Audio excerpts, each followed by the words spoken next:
And I go in every day, I open up that damn shop door, that 39 Chevy Coupe's right up on the damn top of my paint booth. And I look at it every day and I says, that's what, that's where all this started. So it's never a job to me. I'm like, that's awesome. I can go mess around with this stuff. Yeah.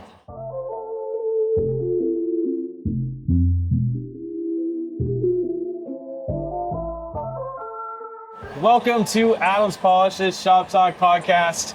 I am here with Randy Weaver with Weaver Customs. Randy builds custom cars, not just cars, but custom trucks, custom everything, and very successful at it.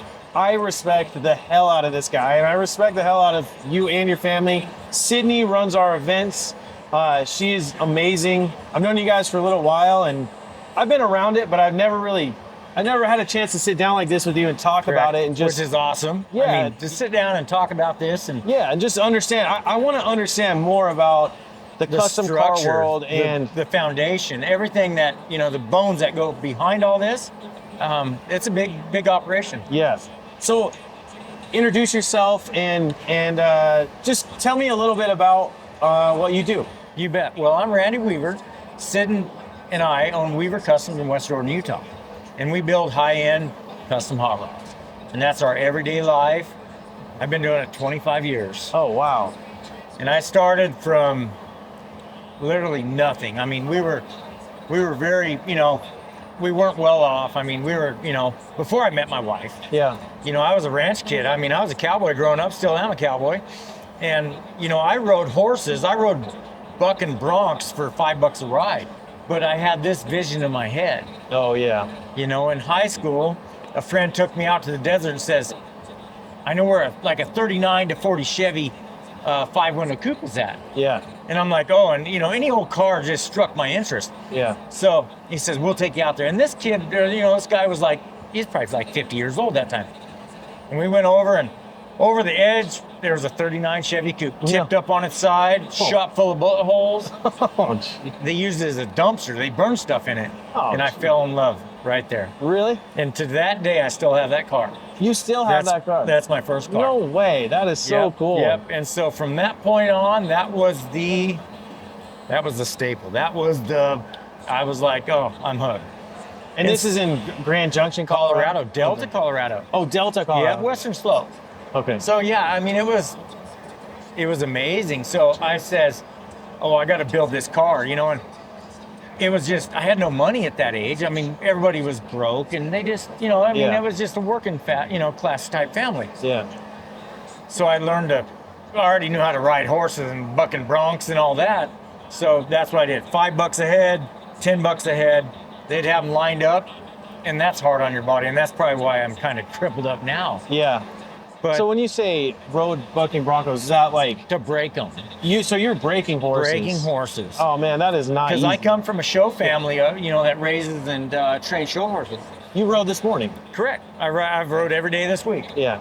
But yeah, so that was and I just always had that vision in my head to be, I just wanted to build cars, but I love my horses. So everything that went with money to support that, I did. Yeah. I took up fighting. I took up boxing. Okay. When I was 18, 17. I fought a lot earlier than that. But to be legal, you had to be 18 or older to fight. And that was anywhere from like $500 to $2,000 in cash a night on a weekend. And, I mean, does that mean do you have to win to get that money? So yeah, win or second. Okay, yeah. There was never a third place, and second place to me was the first. It was just you're a loser. Yeah. So we got a little more serious, and I learned how to fight a little bit. And I was always a tough kid, but I always had that in vision. The back of my head. Yeah. So you had something to work. You're like correct. The bigger picture. Correct. I said so. If I ride 10 horses a day at $5 a pop. Wow, I mean, that could buy me a few good parts. Oh, yeah. But if I go fight on the Saturday and win $1,000, that'd buy me a tunnel ram, dual 4 carbs, and maybe a coil for my HEI distributor or some, Yeah. So I was just really driven that way. Wow. So I had a really good work ethic. Okay. To, support that. Man, that is so cool. Yep. Jeez. And I come from a great family. Everybody works hard, and Yeah. I'd get up and do all my chores at 4:35 in the morning, and then got to go to school. Yeah. And then come back and tell you the truth. I didn't go to college. I Yeah. barely graduated. I know that's not proud to say, but I mean, I didn't care. I doesn't wanted, matter. and I worked with my hands. Yeah. And to a lot of people out there nowadays, you can work with your hands and still make a good living. Yeah. If you have that work ethic. Yeah, for sure. So yeah, I made it through high school, and that was a little rough.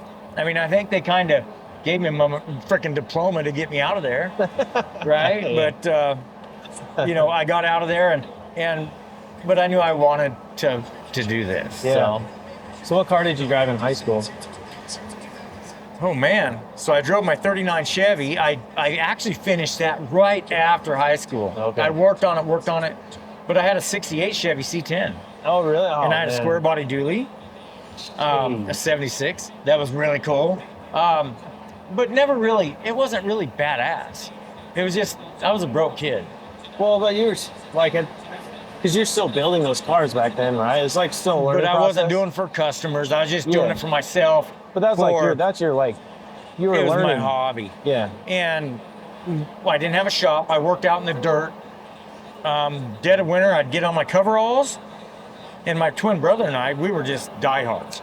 And we'd go work all day, ride horses, make that $5 ride, whatever it was, and then come work at night. And we'd stay up all night in the middle of winter. We would stack up tires this tall and put up lights because we didn't have shop. And we worked out in the dirt. And just bare bones. And we both have a great work ethic. Yeah. And so I was like, and that's where that's where that evolved. Wow. So So you go through this hobby. When does it transition from, your hobby to then, like who do you get as your first client, and then how does it transition from hobby to then building it for somebody to make money? correct. So in like 1998, 99, which that's a long time ago. You probably don't even remember that. Hey, come on. I'm Right. not that young. So I just kept working, and I go to a car show, and I remember going to a car show with the friend that told me about this coupe, my '39 Chevy coupe that I still have to this day. Yeah. And I went to a car show. Troy Trepaniers, which is, if anybody knows the car world, Troy Trepanier came through on Americruise through Grand Junction, Colorado, Okay. and he had Sniper. And if anybody knows the hot rod industry, they know Sniper. And from that point on, I says, that's what I'm doing for a living. And he was my Troy Trepanier, Rad Rides, hands down. That's the guy that did it. Wow. So And that s- was like you're like, I want to build cars for people. Yep, and and I look at that car now, and I watched it. It was a SEMA. They had a kind of a heritage reminiscence type deal. But Yeah. I went up and I says, that's just the car. Change your life. That was my deal. Wow. And that was 90. Gosh, that was 96, Okay. right? Yeah. Just out of high school. Yeah. And so from there on, then I got my first customer at 90. God, it was at 98 or 99. Oh, really? And I think it was a total of a $40,000 build, I think. Okay. It was a 55 second series truck, Chevrolet. We did a big block, 500 inch, crazy for that day. But I Yeah. think the whole build was $40,000. Wow. And I look back and go, how did I do that? Right? $40,000. Yeah. $40,000 don't even buy you a set of wheels. Yeah. So I look back and I just love it. And I talk to that customer to this day. Really? Yep. And I look back at that truck. I still have pictures of it, obviously. Yeah. And I look at it and go, wow, the stuff has changed so much. Oh, Right? yeah. But yeah, so that was my first big build. It might have got up to 50, but I don't think it got up to 50. And then it just kind of evolved from there. And I worked on everything. I did exhaust jobs and learned how to weld, and I self-taught. So I never went to school. Yeah. Self-taught. I learned how to weld, and I hung around some, good people. the best at that time that I could hang around with Yeah. in my neighborhood or whatever. And I just picked up everything. So I was a big sponge. And is this still in Delta? Yeah, in Delta. Yeah, That's yeah. where I started my business. Okay. And that's where it all started. And I look back and it's just amazing. So I would work in the days after I graduated, Yeah. and I still had horses, and so I'd go work for my parents and work my butt off. And that's a rough life. Yeah. Just riding, livestock is a totally different deal. Yeah. So I'd do that, and I'd work through the whole week, and I'd work at night on these dang things, and I would just so focused. And then on Friday night, Saturday, I'd go fight. And it was awesome. And I wouldn't trade that for anything. And it's pretty, you can't explain it. I mean, if you're in my shoes, you could, but yeah. And so, yeah, I mean, I totally respect it. It's, like I said, I've never really had a chance to sit down and talk to you about your story. So it's, right. How does the transition happen to go from Delta to where you are now? To West Jordan. Yeah. So it'd have been 2001. That's been a minute. So 2001, I obviously did horses. So we, horse show. Yeah. And horse shows made money and so forth to fund this stuff. So I was always doing horse shows with my family, and very competitive, very successful horse show. Yeah. It's very successful. But 2001, we're in Utah, and I watched this tall blonde girl riding on a horse, and I was like, I was at that age, I was partying, I was building cars, I was having a great time. And I'm like, man, that girl's good looking, right? And that was Sydney. And she was riding a horse, and that's how I met Sydney, was showing horses. I think she was just getting out of college and doing that, swapping, working at KSL and then showing horses. She had the same work ethic as I did. Yeah. Just dynamite, right? Mm-hmm. So she'd come over and, we'd kind of do the switch swatch. Yeah. And she knew nothing about a car. And she'd come in the shop and she'd be like, what do I do? And so I ended up and I said, if you're going to hang around, we're going to get you a car and you're going to work on it. And she hung around.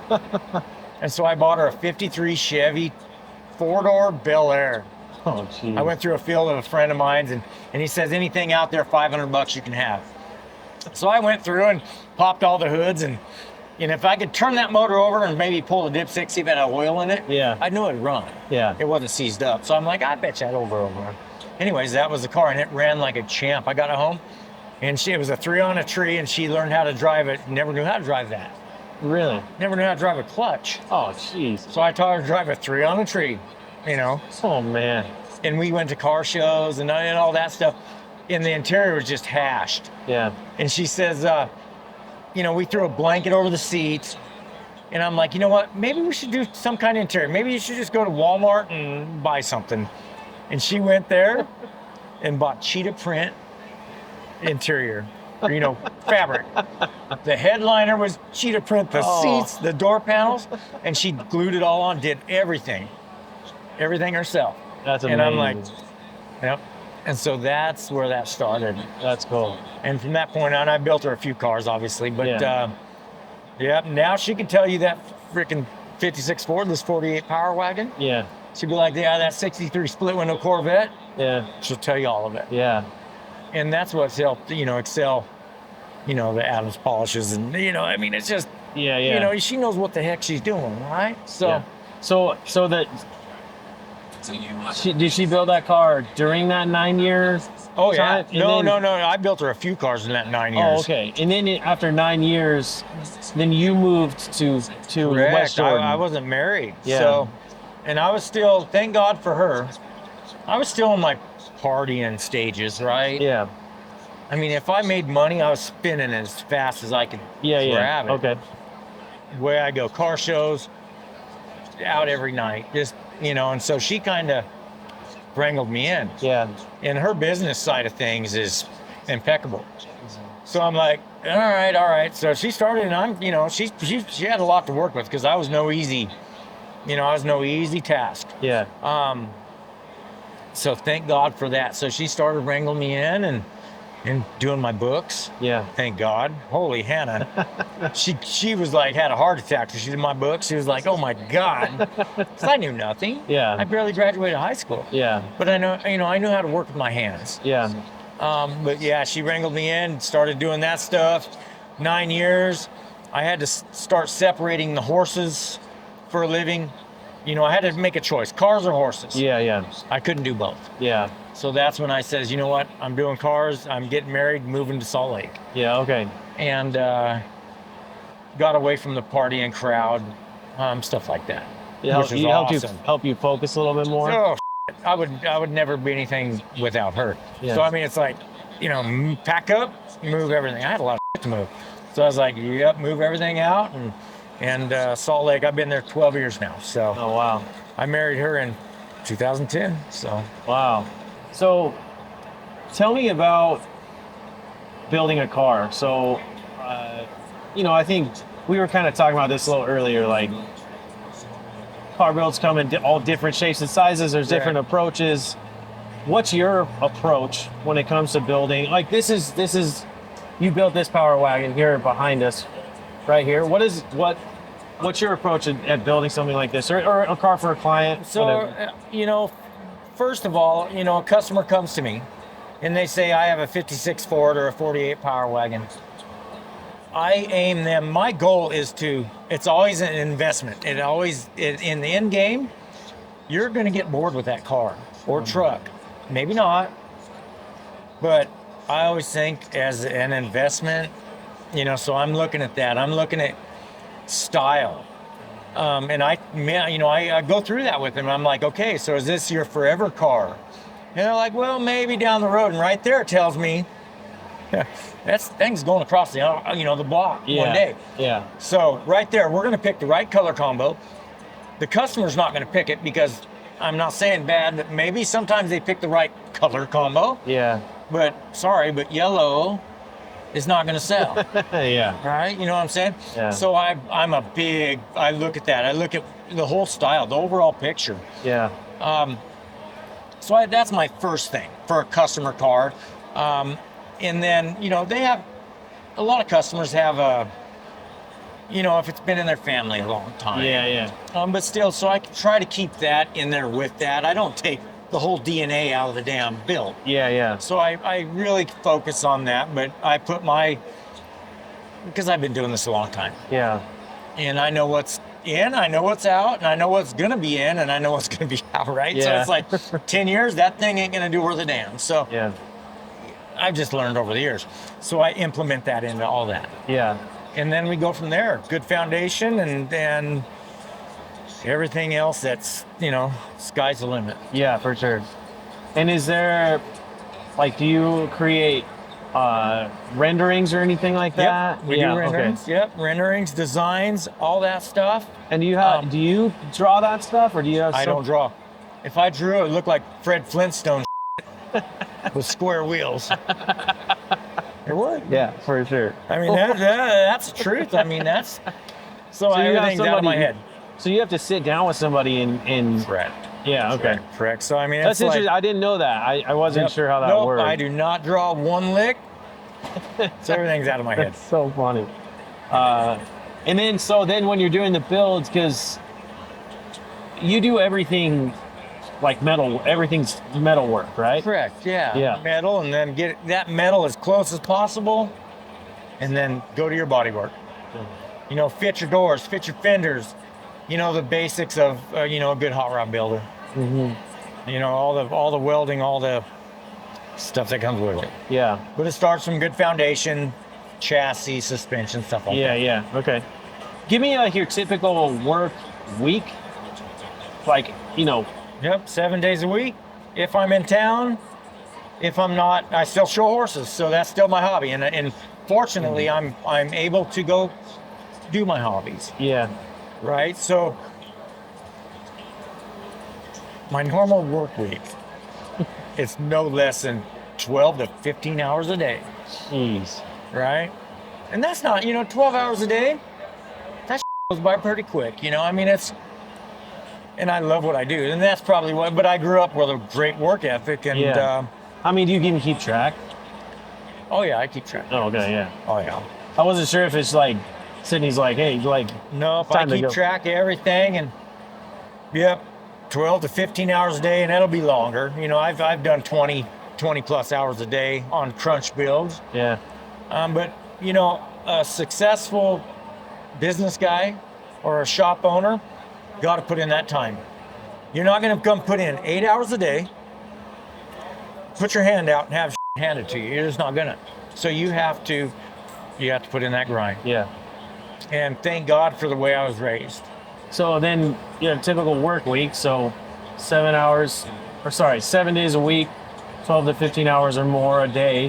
What does a typical work day look like for you from sort of, obviously it depends on where you're at in the build, but like Correct. when you get to the shop and then sort of what does your day look like?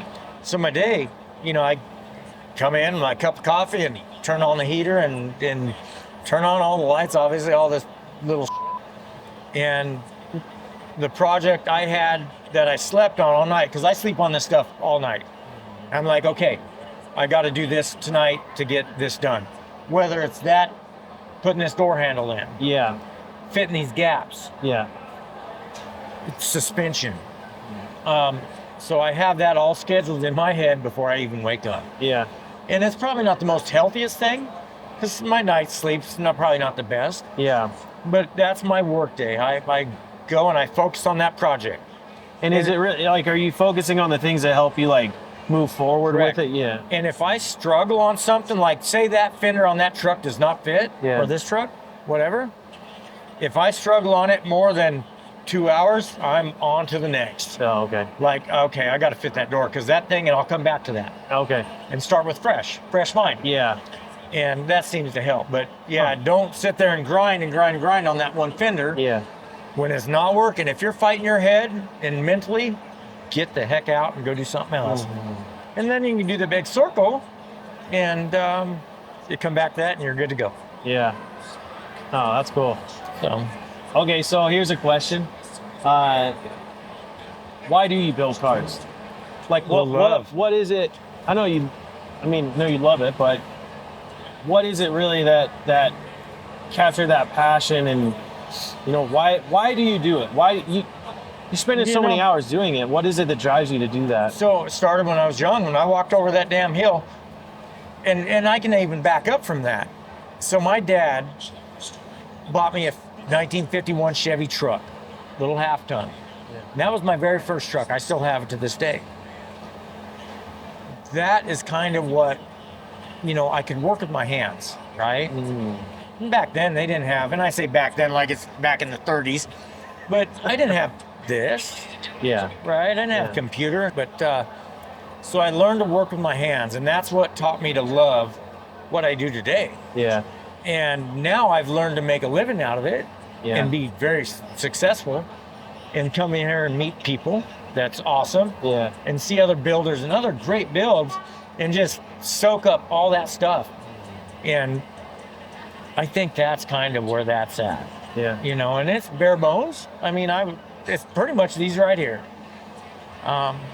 That translated right into my brain to that's what I want to do. Yeah. And that's the love of this hobby. Yeah. And it turned into a very, very great job. Yeah.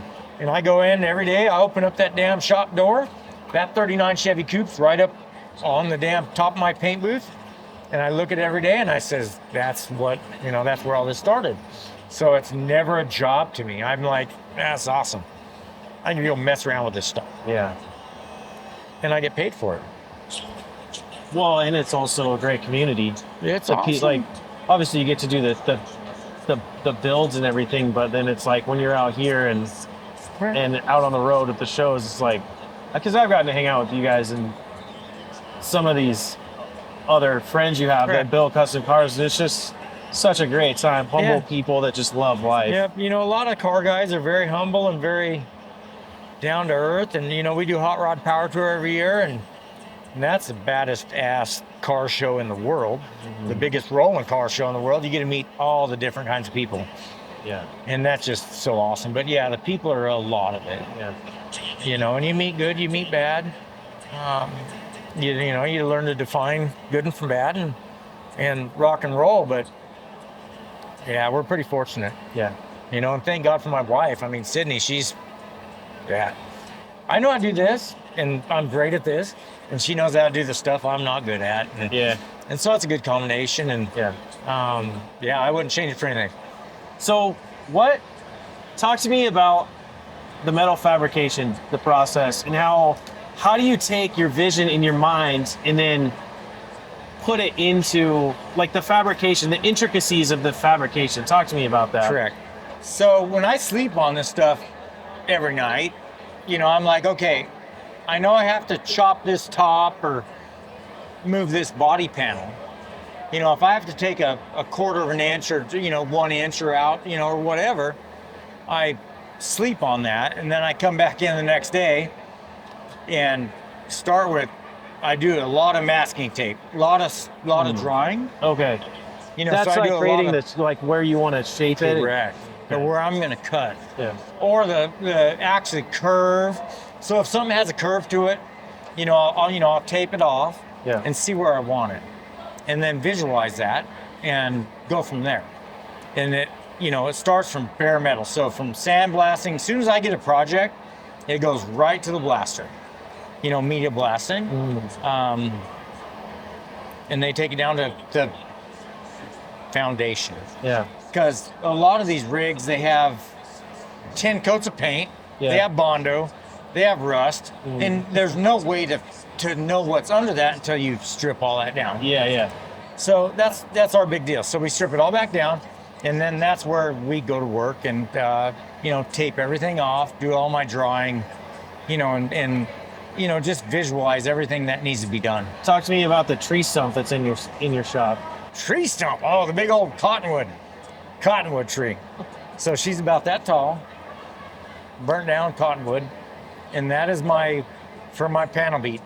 So anybody that knows metalwork or, you're a panel beater, if you want to make, say, a patch panel with that curve, you go right to that. And that's as old school as it gets. And I got a sandbag with actually lead shot. So I buy lead shot for shotguns. Yeah. And fill that thing full. It's a big leather bag. And I go to shaping that panel to where I kind of get the shape I want. And then I go to the English wheel and smooth it all out. Okay, yeah. And that's what makes that, right? So there's a lot of processes, a lot of steps. And I try to simplify it as much as possible. And you figure out what works and what doesn't work, and a lot of trial and error. A lot of trial and error. And since I'm self-taught, that's the big thing. I didn't have money to go to school or these technical colleges and stuff like that. Yeah. So I learned it all myself, and luckily I was, further on in my career, I was able to hang around people that were ahead of me to teach me that. Yeah. And I was like a sponge. Like I said before, I was like that, I just wanted to learn. So I'm like, oh yeah, look at that tool. Look at that freaking mallet. That thing's badass or whatever, Yeah. And I go home and I go to every show, whether it's Barrett, whether it's a Good Guys, Autorama, it doesn't matter, SEMA. Yeah. And I see what everybody's doing, and I go home and implement that into my builds. Try in my try shop, something. and I'm like, that tool, I got to have that tool. So that's been a big help, just open your eyes, and broaden your horizons. And when you stop learning, that's when you flatline. Yeah. So, you got to reach for the sky and just keep rocking and rolling. How do you go about knowing what client to work with, selecting a client to work with? What goes through that process of, understanding like, hey, I want to work with this person? So if a customer comes up, and I was born with, I was raised with integrity, and someone comes up to me with an open checkbook and they do not have that right attitude, they're like pushy. Yeah. And I'm not the one to push on. Yeah. And anybody that knows me, I'm not the one to push on. And I'm like, no. And I don't care how much money they have. And that's why I said that's a loaded question. Yeah. And I've had that. And I've had it a bunch. And I could have made millions, but I did not, you were not my fit. Maybe that guy down there, maybe he's your fit, right? Yeah. He'll take your money. I mean, 98% of the people is going to take that money. They'll love that $1 million, right? So, but it's more. There's more to it for you. What's that? There's more to it for you than the money. Correct. And it's more right here. Yeah. It's the more I was raised. I'd rather have a guy that works for every dollar. Not saying that guy that I just kicked down the road didn't work for every dollar. Yeah. He had the wrong attitude. Yeah. Right? To click with me. Yeah. And so I'd rather see a guy that works 200 hours a week, whatever, just bare bones, and is throwing everything at this vehicle. Yeah. You know, he saved everything. I'd rather work for that guy, right? If you have the right attitude. I was just gonna say I respect that, because I think you want to work with somebody with the same values and somebody that, and you know that the people you're working with, when they're done, when you're done with the build and they see it and it's theirs, they're gonna appreciate it. Correct. You know. And so my wife and I, we say, if we don't want to go to dinner with you, we sure in the hell don't want to build a car for you. Yeah. And that is our motto. If I don't want to go to dinner with you, I'm out. Yeah. And it's not a bad thing. You know, it's not for me. Yeah. Let's say that maybe it's not a client, maybe it's just you, and then you had a blank check. What's your ideal build? It would be absolute 100%, 110%, my vision, my build, everything. From 110%, my whole build, that would be my dream. What car is it? You know, there's not one particular car. Gosh, let me name something. This might take, how long is this podcast? It's probably going to be a truck. It's probably going to be an 80 truck, 47 to 53, because that's my first truck, that era. Okay.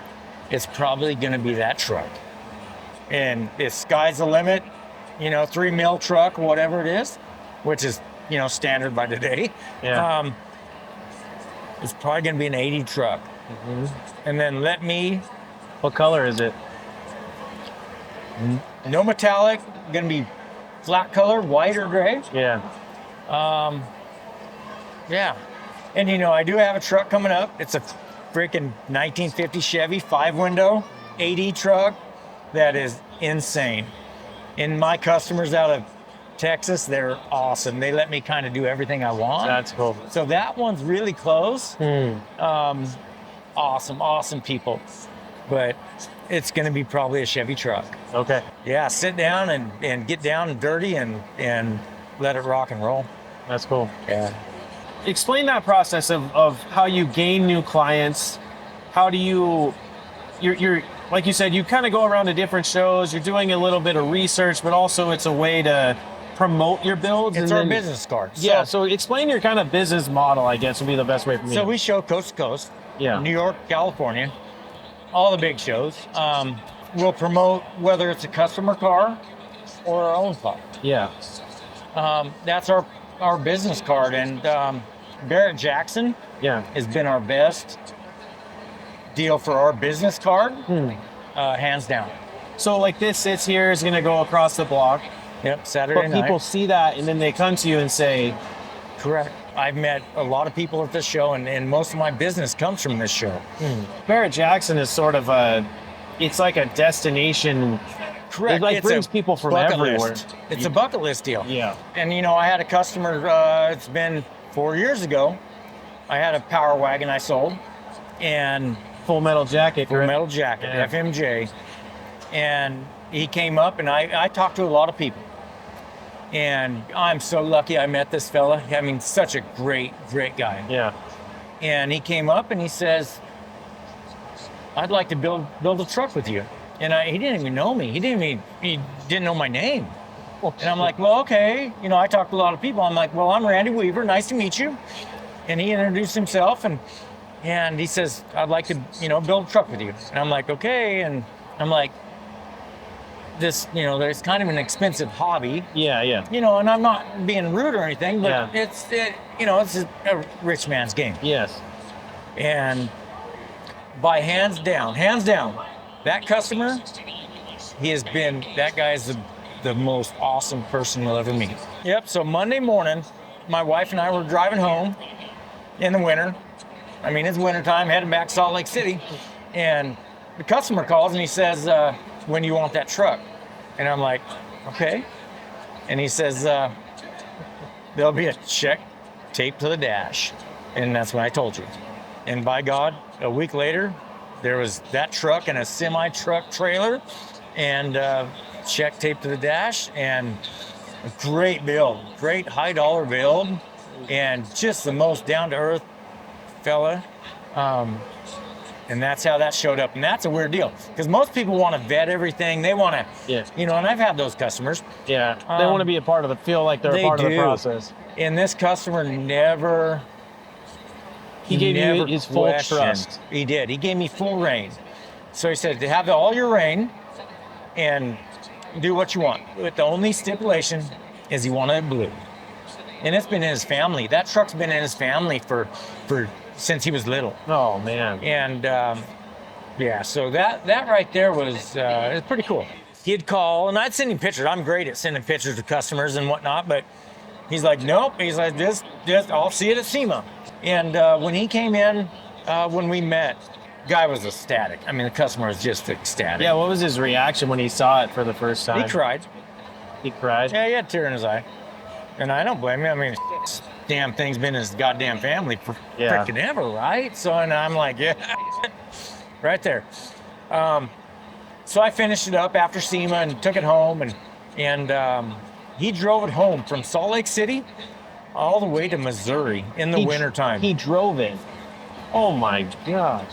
Big 50 Chevy Apache Duramax, 4-wheel drive, all the way to Missouri in the wintertime. Oh my goodness. And he called me, and I'm like, because Sid and I were worried. Sydney and I were just beside. We're like, holy, you could have came in the summertime, drove it home, but nope. He wanted to drive it home, came by himself, nobody with him. Wow. And that's a pretty cool story in itself. Yeah. And he had the greatest time. I talked to him the other day, and had the greatest time of his life. And he told me that, he's like, to this day, he says that was the most epic trip. Because by myself, it was me and my truck, and it performed awesome, and he loved every minute of it. And I told him yesterday, I said, you're a crazy SOB. I said, no way I would have drove that nice, and that's a nice truck. Yeah. If anybody's ever seen that truck, nice truck. Yeah. Through the snow, through the rain, over the passes, whatever. Crazy. He did not care. And I was waiting for a call, and he'd call and say, it's doing great. Hey, I just want to thank you for your time. You're more than welcome. Thank you. You're busy here. I mean, you're just saying this is a great show for you. So I appreciate you taking the time to hang out with us. Yep. And no problem. So right here, that's what makes this. Yeah. And that's how it rolls. Thank you, Randy. You're more than welcome.